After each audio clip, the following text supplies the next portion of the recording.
soal pilkada oleh partai-partai politik dan juga fraksi partai di DPR itu, kalau pemerintah gimana Mas? Apakah mulai mengkaji juga dan mempersiapkan untuk mengusulkan revisi undang-undang pilkada nanti?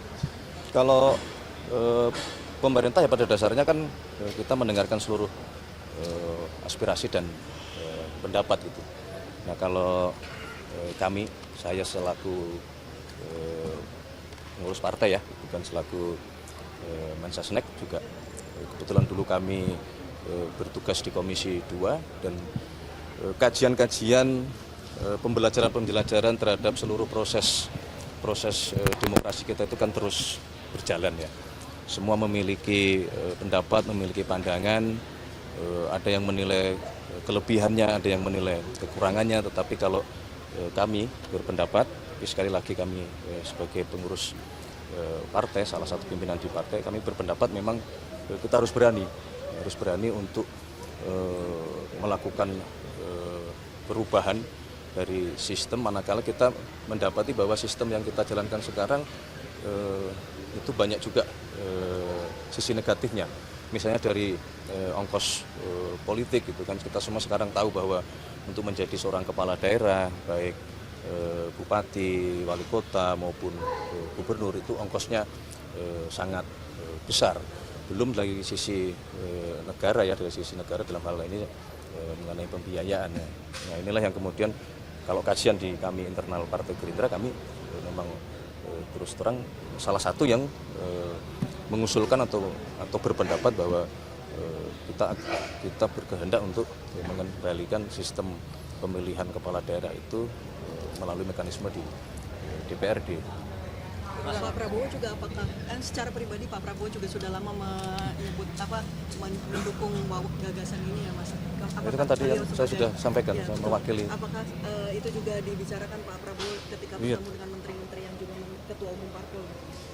Oh, kalau antar pimpinan partai kan tentu berbeda ya dengan kalau konteksnya beliau sebagai presiden dan berkoordinasi dengan menteri kan berbeda. Kalau dalam konteks partai politik ya itu juga bagian dari yang tidak hanya baru sekarang, itu sudah cukup lama juga kita bicarakan, kita bahas.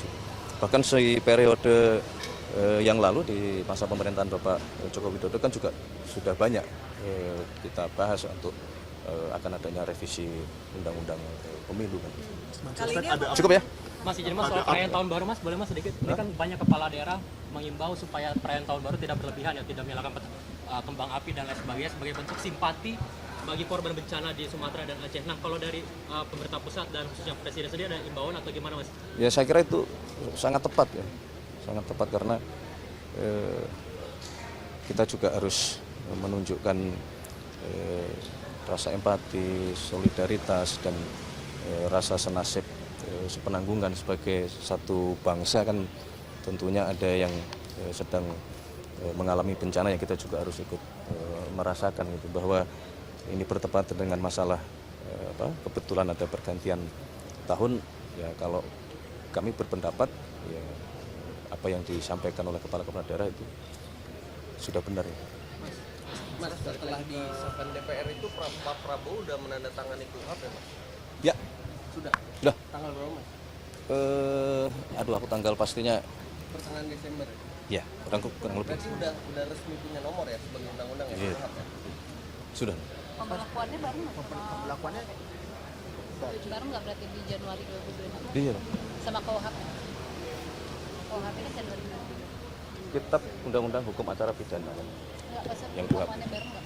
Iya. Terus balik lagi ke penanggulangan bencana, ini ada usulan bahwa BNPB akan dijadikan kementerian. Apakah pemerintah mempertimbangkan untuk menjadikan BNPB? Belum lah, kita belum sampai ke situ ya. Sekarang kita konsentrasi betul-betul ingin secepat-cepatnya melakukan penanganan. Kalau daerah itu masih dianggap darurat gitu, kita pengen segera itu bisa terselesaikan. Kemudian yang sudah berhasil daruratnya terlewati, kita sudah mulai ingin fokus betul-betul untuk masalah rehab rekonnya Buntara maupun hunian tetap gitu. Ada satu contoh bahwa di sebuah kabupaten di Tapanuli Selatan itu sudah mulai proses pembangunan hunian tetap gitu, yang itu adalah hasil kerjasama kita semua ya, karena dibangun di atas lahan miliknya PTPN. Milik ini dalam artian penguasaan ininya ya, penguasaan hak kelolanya ya. Nah itulah yang menunjukkan bahwa memang ya negara punya kewajiban itu di saat masyarakat membutuhkan, ya kenapa tidak, karena negara dipakai untuk kepentingan masyarakat, karena toh ini karena akibat bencana alam kan gitu. Oke ya. Update soal penindakan Banyak. pembalakan liar, Mas. Hah? Satgas bagaimana? Balakan liar? Iya, ada update soal itu. Penegakan hukum terus.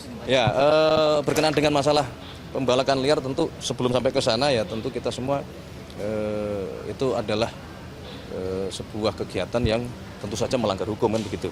Ya, baik dilakukan oleh bisa jadi dilakukan oleh sebuah korporasi atau dilakukan oleh orang perorangan begitu. Nah, menurut analisa dan pengamatan kan pembalakan liar inilah juga yang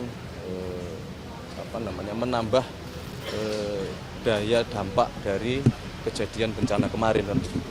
Nah, tentu kita tidak ingin tinggal diam, makanya tadi sudah kami sampaikan bahwa saat ini Kementerian Kehutanan sedang melakukan review audit di kurang lebih 24 perusahaan yang mendapatkan izin pengelolaan kawasan hutan, baik HPH maupun HTI. Ini dalam rangka kita mau melakukan penertiban, mau melihat apakah ada kegiatan-kegiatan yang tidak seharusnya.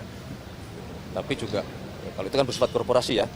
Setelah itu kemudian kita juga harus menangani yang bersifat perorangan. Ini kan perlu edukasi ya. Stay updated. Info terkini masih banyak. Jangan lupa subscribe, like, dan share YouTube official OKZone. Dan selengkapnya ada di okezone.com.